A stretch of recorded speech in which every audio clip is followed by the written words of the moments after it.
Hello friends, welcome back to my YouTube channel. ಎಲ್ರಿಗೂ ನಮಸ್ಕಾರ. Sagar FF ಚಾನಲ್ಗೆ ಸ್ವಾಗತ.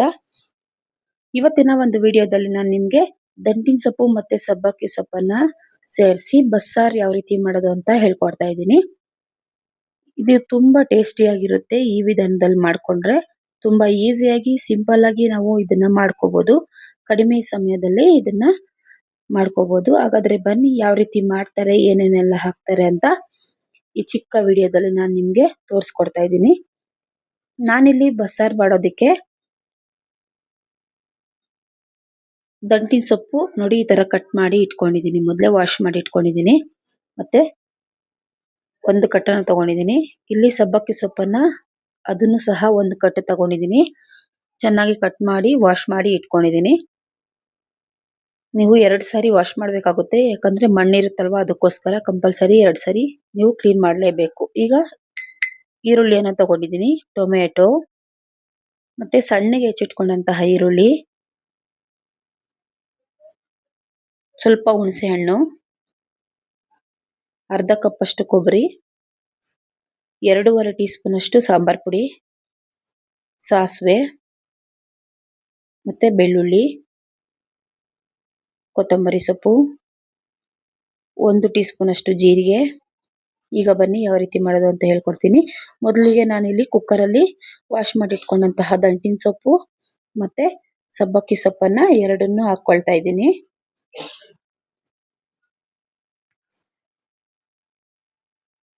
ಮತ್ತೆ ಇದಕ್ಕೆ ಜೊತೆಗೆ 2 ಕಪ್ ಆಗುವಷ್ಟು ಇಲ್ಲಿ ನಾನು ತೊಗರಿ ಬೇಳೆಯನ್ನ ಹಾಕೊಳ್ತಾ ಇದ್ದೀನಿ. ನೀವು ಬೇಕಿದ್ರೆ ಅವರೇ ಬೇಳೆನೂ ಸಹ ಯೂಸ್ ಮಾಡಬಹುದು.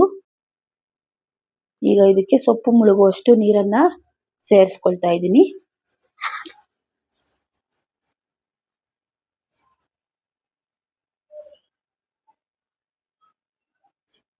ಈಗ ರುಚಿಗೆ ತಕ್ಕಷ್ಟು ಉಪ್ಪನ್ನು ಹಾಕೊಳ್ತಾ ಇದ್ದೀನಿ ಸೊಪ್ಪು ಬೇಯೋದಕ್ಕೋಸ್ಕರ. ಈಗಲೇ ಉಪ್ಪು ಹಾಕೋದ್ರಿಂದ ಟೇಸ್ಟ್ ತುಂಬಾನೇ ಚೆನ್ನಾಗಿರುತ್ತೆ ಸೊಪ್ಪು. ಈಗ ಬನ್ನಿ ಒಂದ್ಸರಿ ಇದನ್ನ ಮಿಕ್ಸ್ ಮಾಡ್ಕೊಳ್ಳೋಣ. ನಂತರ ಕುಕ್ಕರನ್ನ ಸ್ಟವ್ ಮೇಲೆ ಇಟ್ಟು ಮುಚ್ಚಳ ಮುಚ್ಚಿ 2 ವಿಸಿಲ್ ಹಾಕ್ಸ್ಕೊಂಡ್ರೆ ಸಾಕು. ಈಗ ಕುಕ್ಕರ್ ವಿಸಿಲ್ ಆಗುವಷ್ಟರಲ್ಲಿ ನಾವು ಮಸಾಲೆನ ಹುರ್ಕೊಳ್ಳೋಣ. ನಾನಿಲ್ಲಿ ಸ್ಟವ್ ಮೇಲೆ ಬಾಣಲಿ ಇಟ್ಟು 2 ಟೇಬಲ್ ಸ್ಪೂನ್ ಅಷ್ಟು ಎಣ್ಣೆಯನ್ನು ಹಾಕಿ ಈರುಳ್ಳಿಯನ್ನು ಹಾಕೊಳ್ತಾ ಇದ್ದೀನಿ. ನಾನಿಲ್ಲಿ 2 ಈರುಳ್ಳಿಯನ್ನ ಕಟ್ ಮಾಡಿ ಹಾಕೊಳ್ತಾ ಇದ್ದೀನಿ. ಇದನ್ನ ನಾವು ಚೆನ್ನಾಗಿ ಎಣ್ಣೆಯಲ್ಲಿ ಫ್ರೈ ಮಾಡ್ಕೋಬೇಕು. ಈಗ ಇದಕ್ಕೆ 1 ಗಡ್ಡೆಯಷ್ಟು ಬೆಳ್ಳುಳ್ಳಿಯನ್ನ ಹಾಕೊಳ್ತಾ ಇದ್ದೀನಿ. ನಾವು ಇದನ್ನ ಎಷ್ಟು ಚೆನ್ನಾಗಿ ಹುರ್ಕೊಳ್ತೀವೋ ಅಷ್ಟೇ ಚೆನ್ನಾಗಿ ಸಾಂಬಾರ್ ಟೇಸ್ಟ್ ಚೆನ್ನಾಗಿರುತ್ತೆ. ಈಗ ನೋಡಿ 1 ಟೀ ಸ್ಪೂನ್ ಅಷ್ಟು ಜೀರಿಗೆಯನ್ನು ಹಾಕೊಳ್ತಾ ಇದ್ದೀನಿ. ಈ ಜೀರಿಗೆ ಹಾಕೋದ್ರಿಂದ ಸಾಂಬಾರ್ ತುಂಬಾನೇ ಟೇಸ್ಟಿಯಾಗಿರುತ್ತೆ, ಹಾಗೆ ಜೀರ್ಣನೂ ಆಗುತ್ತೆ ಫ್ರೆಂಡ್ಸ್. 2 ಗಡ್ಡೆಯಷ್ಟು ಟೊಮೆಟೊವನ್ನು ಹಾಕೊಳ್ತಾ ಇದ್ದೀನಿ. ಅದನ್ನು ಸಹ ನಾವು ಹಾಕಿ ಫ್ರೈ ಮಾಡಬೇಕಾಗುತ್ತೆ. ಟೊಮೆಟೊ ಸಾಫ್ಟ್ ಆಗೋವರೆಗೂ ಫ್ರೈ ಮಾಡಬೇಕು. ಈಗ ನೋಡಿ ಕೊಬ್ಬರಿಯನ್ನು ಹಾಕೊಳ್ತಾ ಇದ್ದೀನಿ.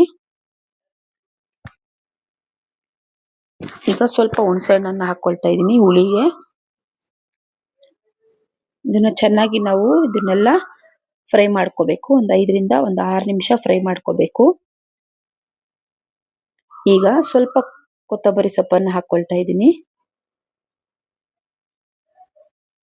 ಈ ರೀತಿ ಮೆಥಡ್ ಅಲ್ಲಿ ನೀವು ಮಾಡ್ಕೊಂಡ್ರೆ ಸಾಂಬಾರ್ ತುಂಬಾನೇ ರುಚಿಯಾಗಿರುತ್ತೆ ಫ್ರೆಂಡ್ಸ್. ಇದನ್ನ ನೀವು 1 ವಾರ ಗಟ್ಟಲೆ ನಾವು ಸ್ಟೋರ್ ಮಾಡಿ ಇಟ್ಕೊಂಡು ಸಹ ಯೂಸ್ ಮಾಡಬಹುದು. ಈಗ ಇದಕ್ಕೆ ನಾನು 2.5 ಟೀ ಸ್ಪೂನ್ ಅಷ್ಟು ಸಾಂಬಾರ್ ಪುಡಿಯನ್ನ ಹಾಕೊಳ್ತಾ ಇದ್ದೀನಿ. ಸಾಂಬಾರ್ ಪುಡಿ ಹಾಕಿದ ತಕ್ಷಣ 1-2 ನಿಮಿಷ ಫ್ರೈ ಮಾಡ್ಕೊಂಡ್ರೆ ಸಾಕು. ಈಗ ನೋಡಿ ಫ್ರೈ ಆಗಿದೆ ಎಲ್ಲ ಚೆನ್ನಾಗಿ. ಇದನ್ನ ಸ್ವಲ್ಪ ಹೊತ್ತು ಆರೋದಕ್ಕೆ ಬಿಡೋಣ, ತಣ್ಣಗಾಗಬೇಕು ಪೂರ್ತಿಯಾಗಿ. ಅಷ್ಟರಲ್ಲಿ ನೋಡಿ ಕುಕ್ಕರ್ ವಿಜಿಲ್ ಆಗಿದೆ ಮತ್ತೆ ತಣ್ಣಗಾಗಿದೆ. ಮುಚ್ಚಳ ಓಪನ್ ಮಾಡೋಣ.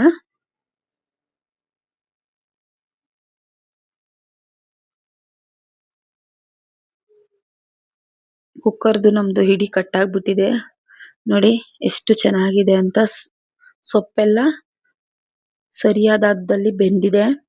ಈಗ ಇದರಲ್ಲಿ ಇರೋದು ಸ್ವಲ್ಪ ಬೇಳೆ ತರ ಇರೋದನ್ನ ಮಾತ್ರ ನಾವು ಸ್ವಲ್ಪ ತಗೊಂಡು ಈ ಹುರ್ಕೊಂಡಿರ್ತೀವಲ್ಲ ಮಸಾಲೆನ ಅದರಲ್ಲಿ ಹಾಕೋಬೇಕಾಗುತ್ತೆ.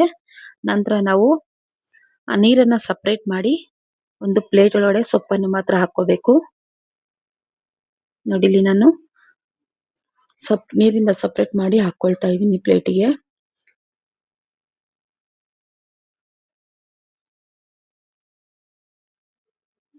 ಈಗ ಬನ್ನಿ, ನಾವು ಹುರ್ಕೊಂಡಂತಹ ಮಸಾಲೆ ತಣ್ಣಗಾಗಿದೆ. ಈಗ ಅದನ್ನ ಮಿಕ್ಸಿ ಜಾರಲ್ಲಿ ಹಾಕೊಂಡು ನುಣ್ಣಗೆ ರುಬ್ಕೋಬೇಕು.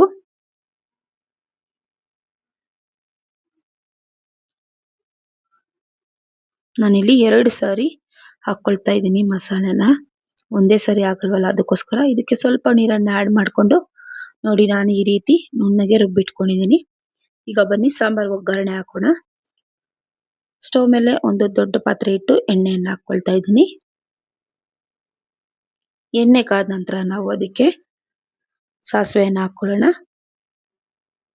ಸಾಸಿವೆ ಹಾಕಿದ ನಂತರ ಸಣ್ಣಗೆ ಹೆಚ್ಚಿಟ್ಕೊಂಡಂತಹ ಈರುಳ್ಳಿ ಹಾಕೊಳ್ಳೋಣ. ಇದನ್ನ ನಾವು ಕಂದು ಬಣ್ಣ ಬರೋವರೆಗೂ ಫ್ರೈ ಮಾಡ್ಕೋಬೇಕಾಗುತ್ತೆ ಈರುಳ್ಳಿನ.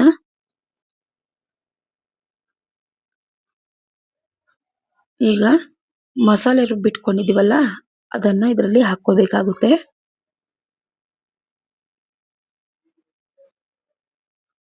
ಇದ್ರ ಜೊತೆಗೆ ನೀವು ಮಿಕ್ಸಿ ಜಾರ್ ತೊಳೆದಿರ್ತೀವಲ್ಲ ನೀರು, ಅದನ್ನು ಸ್ವಲ್ಪ ಹಾಕೊಳ್ಳಿ.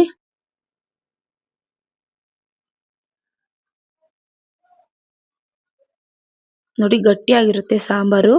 ಈಗ ನಾವು ಸ್ವಲ್ಪ ನೀರನ್ನು ಆಡ್ ಮಾಡ್ಕೋಬೇಕಾಗುತ್ತೆ. ನೀವು ಮೊದಲೇ ಬೇಯಿಸಿ ಇಟ್ಕೊಂಡಿರ್ತೀರಲ್ಲ ನೀರು, ಸೊಪ್ಪನ್ನ ಬೇಯಿಸಿರ್ತೀರಲ್ಲ ಆ ನೀರನ್ನ ಹಾಕೊಂಡ್ರೆ ತುಂಬಾ ರುಚಿಯಾಗಿರುತ್ತೆ ಸಾಂಬಾರು.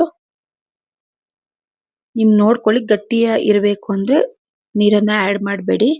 ಸ್ವಲ್ಪ ನೀರಾಗಬೇಕು ಅಂದ್ರೆ ನೀರನ್ನ ಸ್ವಲ್ಪ ಜಾಸ್ತಿನೇ ಹಾಕೊಳ್ಳಿ. ನೋಡಿ ರುಚಿಗೆ ತಕ್ಕಷ್ಟು ಉಪ್ಪನ್ನ ಹಾಕೊಳ್ತಾ ಇದ್ದೀನಿ. ನಾವು ಮೊದಲೇ ನಾವು ಸೊಪ್ಪು ಬೇಯಿಸೋದಕ್ಕೆ ಉಪ್ಪನ್ನ ಹಾಕಿರ್ತೀವಿ. ನೀವು ನೋಡ್ಕೊಂಡು ಉಪ್ಪನ್ನ ಹಾಕೋಬೇಕಾಗುತ್ತೆ. ಚೆನ್ನಾಗಿ ಒಂದ್ಸರಿ ಮಿಕ್ಸ್ ಮಾಡಿ ಸಾಂಬಾರನ್ನ ಕುದಿಯೋದಕ್ಕೆ ಇಡೋಣ. ನೋಡಿ ಈಗ ಸಾಂಬಾರು ಚೆನ್ನಾಗಿ ಕುದೀತಾ ಇದೆ. ಆ ಸೈಡಲ್ಲಿರೋ ನೊರೆ ಎಲ್ಲ ಕಡಿಮೆ ಆಗಬೇಕು, ಅಲ್ಲಿವರೆಗೂ ಸಾಂಬಾರನ್ನ ಕುದಿಸ್ಬೇಕು ನಾವು. ಆಗ್ಲೇ ಸಾಂಬಾರು ರುಚಿ ಚೆನ್ನಾಗಿರುತ್ತೆ. ಹಳ್ಳಿ ಕಡೆ ಈ ತರ ಸಾಂಬಾರು ಜಾಸ್ತಿ ಅಂದ್ರೆ ಜಾಸ್ತಿನೇ ಮಾಡ್ತಾರೆ. ಸಿಟಿಗಳ ಕಡೆ ಎಲ್ಲ ಕಡಿಮೆ. ಯಾರು ಅಷ್ಟೊಂದು ಸೊಪ್ಪನ್ನ ಯೂಸ್ ಮಾಡೋದಿಲ್ಲ ನಾನು ಕೇಳ್ಪಟ್ಟಾಗೆ. ಹಳ್ಳಿ ಕಡೆ ಏನಿಲ್ಲ ಅಂದ್ರೂ ವಾರಕ್ಕೆ 3 ಸತಿ ಆದ್ರೂ ಸೊಪ್ಪನ್ನ ಬಳಸಿ ಸಾಂಬಾರುಗಳನ್ನ ಮಾಡ್ತಾರೆ. ಅವರು ಆರೋಗ್ಯನೂ ಅಷ್ಟೇ ಹೆಲ್ತಿಯಾಗಿರುತ್ತೆ ಫ್ರೆಂಡ್ಸ್. ನೋಡಿ ಈಗ ಸಾಂಬಾರು ಆಯ್ತು. ಇದನ್ನ ಒಂದು ಪ್ಲೇಟನ್ನ ಮುಚ್ಚಿ ಒಂದು ಸಪ್ರೇಟ್ ಆಗಿ ಎತ್ತಿಟ್ಬಿಡೋಣ. ಈಗ ನೋಡಿ ಪಲ್ಯನ ಮಾಡ್ಕೊಳ್ಳೋಣ.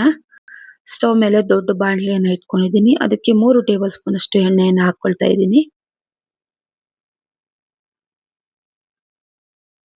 ಎಣ್ಣೆ ಕಾದ ನಂತರ ನಾವು ಅದಕ್ಕೆ ಸಾಸಿವೆಯನ್ನ ಹಾಕೊಳ್ಳೋಣ. ಸಾಸಿವೆ ಸಿಡಿದ ನಂತರ ಸಣ್ಣಗೆ ಹೆಚ್ಚಿಟ್ಕೊಂಡಂತಹ ಈರುಳ್ಳಿಯನ್ನ ಆಡ್ ಮಾಡೋಣ. ಮತ್ತೆ ಖಾರಕ್ಕೆ ಒಂದು 7 ಇಂದ 8 ಮೆಣಸಿನಕಾಯಿಯನ್ನ ಕಟ್ ಮಾಡಿ ಹಾಕೋಬೇಕಾಗುತ್ತೆ. ಇದನ್ನ ನಾವು ನೀಟಾಗಿ ಒಂದು 2 ರಿಂದ 3 ನಿಮಿಷ ಚೆನ್ನಾಗಿ ಫ್ರೈ ಮಾಡ್ಕೋಬೇಕಾಗುತ್ತೆ. ಈರುಳ್ಳಿ ಚೆನ್ನಾಗಿ ಕಂದು ಬಣ್ಣ ಬರುವವರೆಗೂ ನಾವು ಫ್ರೈ ಮಾಡ್ಕೋಬೇಕಾಗುತ್ತೆ ಫ್ರೆಂಡ್ಸ್. ನೋಡಿ ಇಲ್ಲಿ ನಾನು ಸೊಪ್ಪಲ್ಲಿ ನೀರಿರುತ್ತೆ, ಅದನ್ನೆಲ್ಲ ಹಿಂಡಿ ಸಪ್ರೇಟ್ ಒಂದು ತಟ್ಟೆಯಲ್ಲಿ ಹಾಕಿಟ್ಕೊಂಡಿದ್ದೀನಿ. ಈರುಳ್ಳಿ ಎಲ್ಲ ಚೆನ್ನಾಗಿ ಫ್ರೈ ಆಗಿದೆ. ಈಗ ನಾವು ಅದಕ್ಕೆ ರುಚಿಗೆ ತಕ್ಕಷ್ಟು ಉಪ್ಪು ಸ್ವಲ್ಪ ಹಾಕೊಳ್ಳಿ, ಜಾಸ್ತಿ ಹಾಕೋಬೇಡಿ. ಮತ್ತೆ 1 ಟೀ ಸ್ಪೂನ್ ಅಷ್ಟು ಗರಂ ಮಸಾಲವನ್ನ ಹಾಕೊಂಡು ಇದನ್ನ ಚೆನ್ನಾಗಿ ಮಿಕ್ಸ್ ಮಾಡ್ಕೊಳ್ಳೋಣ. ಎಣ್ಣೆಯಲ್ಲಿ ಒಂದು 2 ನಿಮಿಷ ನಾವು ಇದನ್ನ ಫ್ರೈ ಮಾಡ್ಕೋಬೇಕಾಗುತ್ತೆ. ಅದು ಹಸಿ ವಾಸನೆ ಹೋಗೋವರೆಗೂ ಫ್ರೈ ಮಾಡ್ಕೋಬೇಕು. ನಂತರ ನಾವು ಸೊಪ್ಪನ್ನ ಹಾಕೋಬೇಕಾಗುತ್ತೆ. ತುಂಬಾನೇ ಚೆನ್ನಾಗಿರುತ್ತೆ ಫ್ರೆಂಡ್ಸ್. ಈ ತರ ನೀವು ಮಾಡ್ಕೊಂಡ್ರೆ ಮುದ್ದೆ ಅನ್ನಕ್ಕೆ ಯೂಸ್ ಮಾಡ್ಕೋಬಹುದು ನಾವು.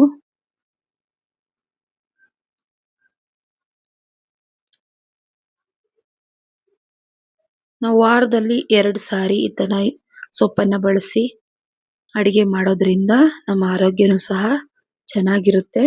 ಎಲ್ರೂ ಇಷ್ಟಪಟ್ಟು ತಿಂತಾರೆ. ಮುದ್ದೆ ತಿನ್ನದೇ ಇರೋರು ಸಹ ತಿಂತಾರೆ ಈ ತರ ಸಾಂಬಾರ್ ಮಾಡ್ಕೊಡೋದ್ರಿಂದ.